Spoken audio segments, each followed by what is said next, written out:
Hi Hannah, how are you? I'm very well, thank you. How about yourself? Yeah, very well, thank you. Very well. Good. The spring is finally upon us, but today it feels a little bit chilly again. So Yeah, but nice sunshine over the weekend. yeah, exactly. It's still up and down, isn't it? So it said it was going to be quite warm today, and I don't believe them at all because I've just walked my dog and I'm freezing. So so thank you for being our next guest on 15 Minutes with. Mark Castle is from Fusion. Please, can you start, Mark, by telling us more about Fusion and your role there? Yeah, sure. So I'm the chief exec of Fusion, and we're a technology service provider.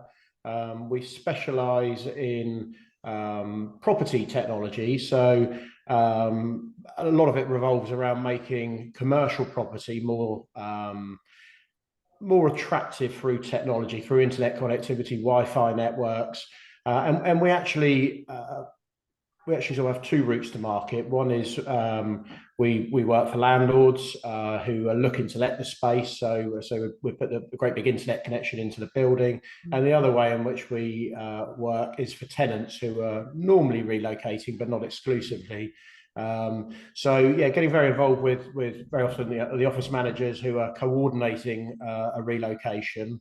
And nearly all of our work is in London, where there's no broadband. So getting a building connected can be quite a time-consuming and frustrating process. So we're experts in that field. So we regularly take a lot of pain and aggravation away from an office manager who's trying to coordinate a move uh, Mm, by managing that process for them. wow. And what sort of other services do you offer? Because I know for our members, there's a few bits that you can support them with. So tell us more about your other services, if you can, please. Sure. Okay. So nearly everything relates around the internet connections. There's everything that plugs into that. So we still come across customers who've got on-premise comms rooms in their existing office. So obviously, ahead of a move, it's important to decommission that. Typically, these days, everything is cloud-based. So we'd look at getting that done ahead of the move, so that the IT doesn't form part of the complications of a move. So we'd get all that done, and then obviously where users are logging in from, it doesn't matter whether it's the old office or the new office. So a lot of IT consultancy and project management and implementation around migrating services to data centers or Microsoft Azure.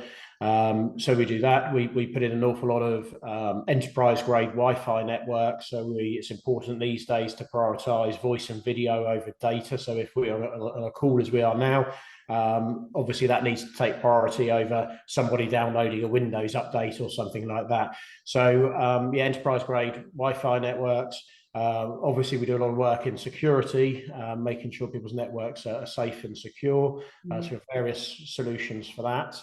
And we also have quite a good mobile offering, which sort of sits outside of the core business, but we've got a team of people who work on that, and that is really focused around taking people's pain away and frustrations that they experience with dealing with mobile providers. So we have a wholesale arrangement with Vodafone and O2, and we also have a relationship with EE.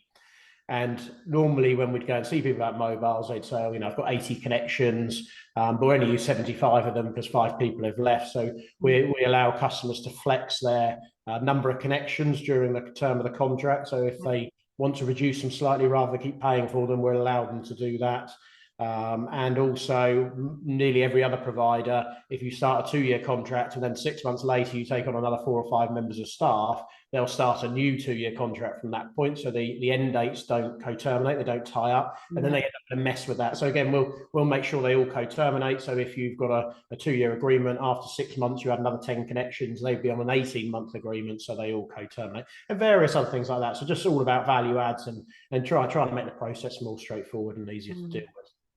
Yeah, I mean, I remember being at Berenberg and responsible for the mobile contracts, and we had 300 plus staff and so many different end dates. It was an absolute nightmare. So Yeah, it's horrendous. very, very useful to know that you take some of that pain away, because yeah, when you're looking at an upgrade or moving provider or whatever else it might be, it just became such a nightmare. So It almost becomes impossible in the end because you can just never get everything to match up. So yeah. yeah, just a And simplify it. so many people don't know, if I can just take this opportunity to say, about technology funds. a lot of people don't know about that I speak to. So I think it's just useful, if you don't know what a tech fund is, then speak to your mobile provider, because the chances are you probably have a tech fund of some sort and don't even know about it. Because we had one and no one knew about it. Again, I think at Berenberg or something building, and it was like 20 odd thousand pounds that we had sitting there. So yeah, so quick tip there. So Mark, can you remember how we were introduced? Because I've been trying to remember, and I know, like, I always say to people, it's like a spider web, and I'm kind of the spider, and throughout your career and your life, really, you can trace back, if you're, putting the time in, to understand exactly where all these different people in your network.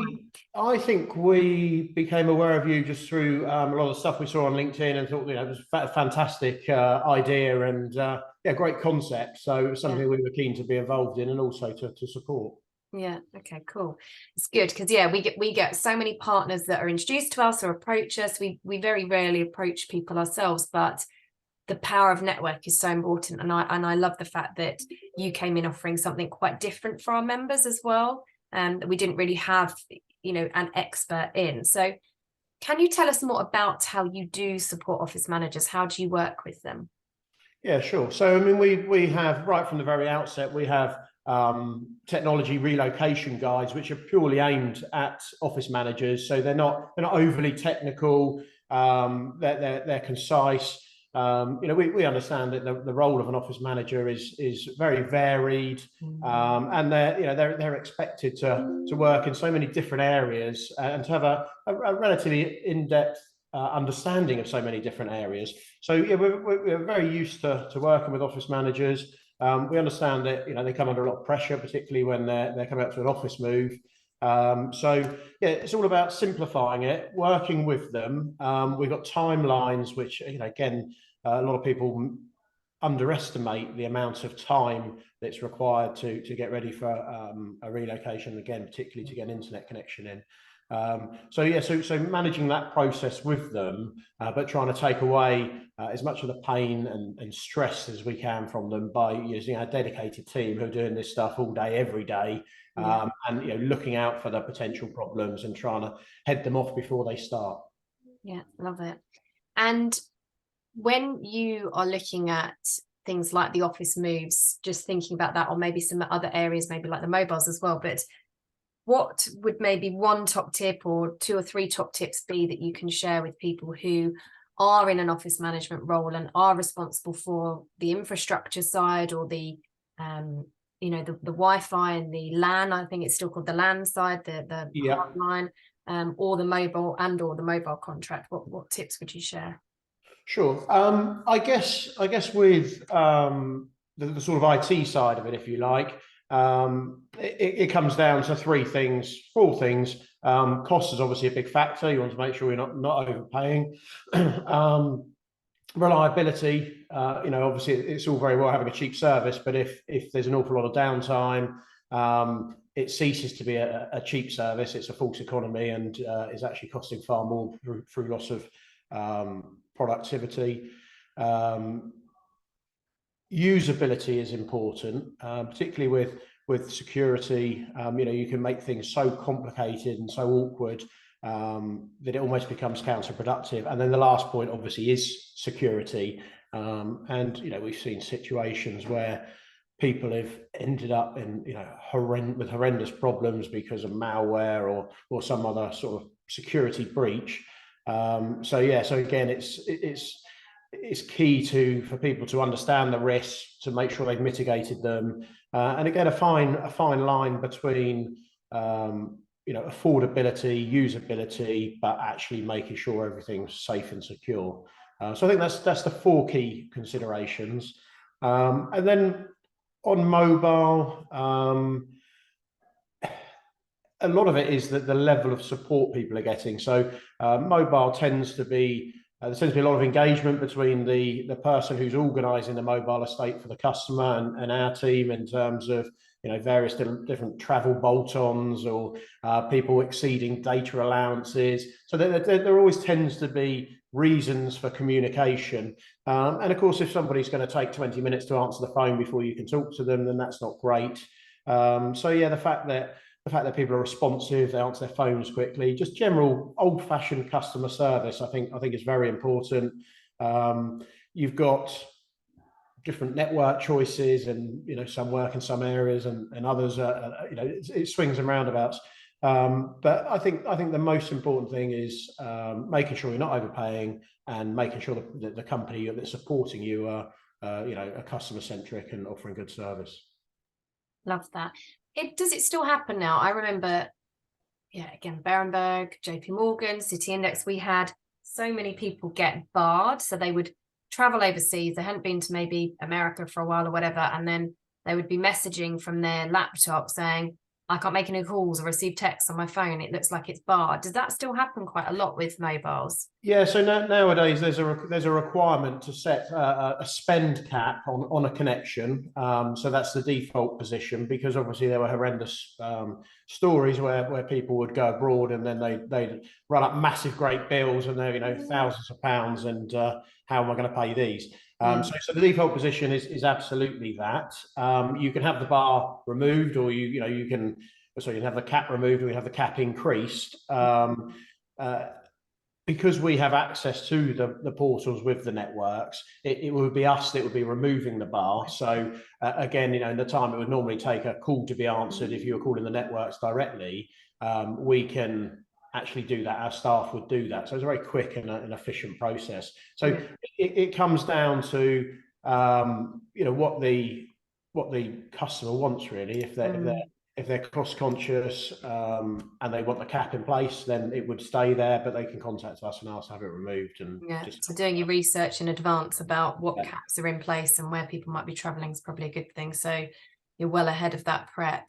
Well, now, just as a final question, can you tell us what you enjoy the most about working with office managers in your role there at Fusion, and maybe what your staff enjoy as well?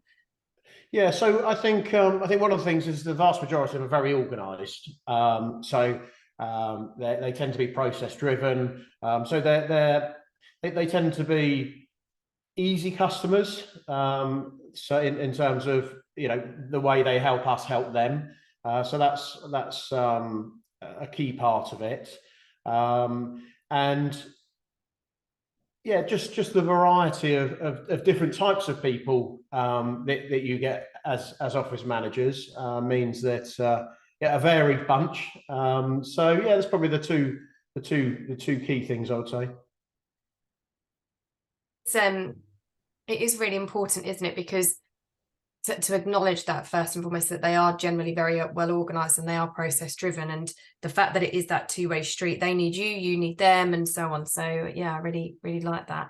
Well, thank you for being our guest for June on 15 Minutes with Mark. It was nice to get to see you and get to know you a little bit better. You can reach out to Mark and his team at Fusion on their website. Thank you, Mark. Thanks, Hannah, that was great.